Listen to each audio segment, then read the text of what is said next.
Good morning. It's Tuesday for me, and I just thought I'd pop up a little post just over a week down the line since I started posting to YouTube again. I've had a really interesting week. I ran out of the ability to post any more large video content, up-to-date, new me stuff.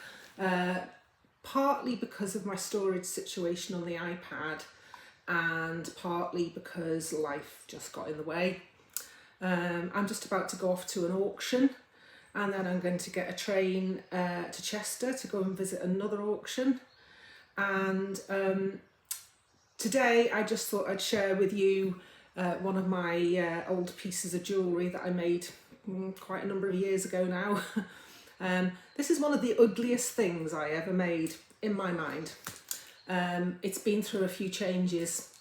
When I made it and it's called my London pendant because I made it when I was going to London.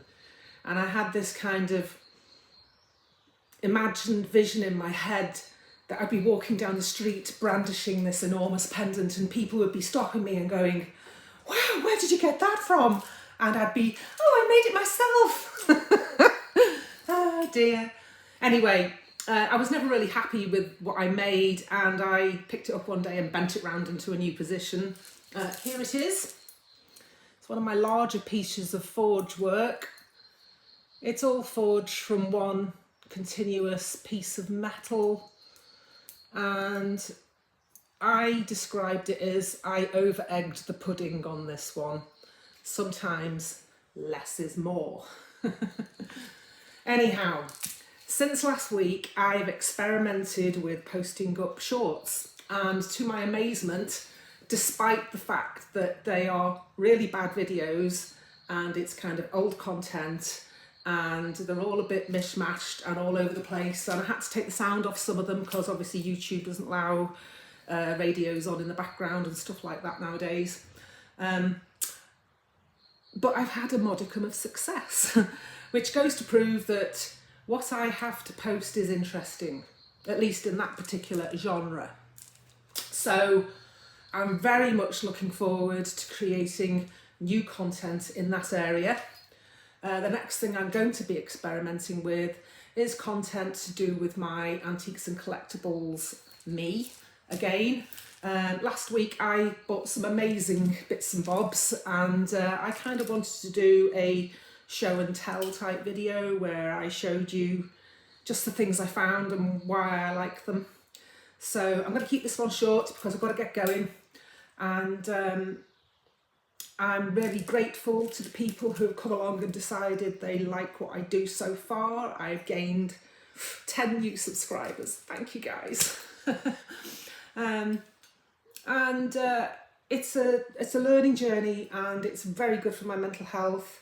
Since I started posting, I've barely drunk anything. What would happen is I'd get to the end of the day and I'd have so much stuff to process that I often turned to a few glasses of vodka or or a couple of bottles of cider just to calm my brain down. Hardly done that. In fact, I've only done it once this week because I felt so energized by what I've done here that it made me want to stay alert, well rested, so that I could get up and fit it into my already really busy life, and I could get up and do more. So I've had so many good nights sleep this week. Great. Anyway guys, gals, folks, all of you out there, I shall report back again in a few days. Thanks so much. Bye. Oh. And I might just stick a couple of photographs of my monster London pendant that I made all that time ago. Seeing as I spent so much time, creating interesting visual photographs, I'll just do a little montage at the end of the video here. Thanks once again. Meet Merlin. Merlin. Merlin. He's a little darling, he is.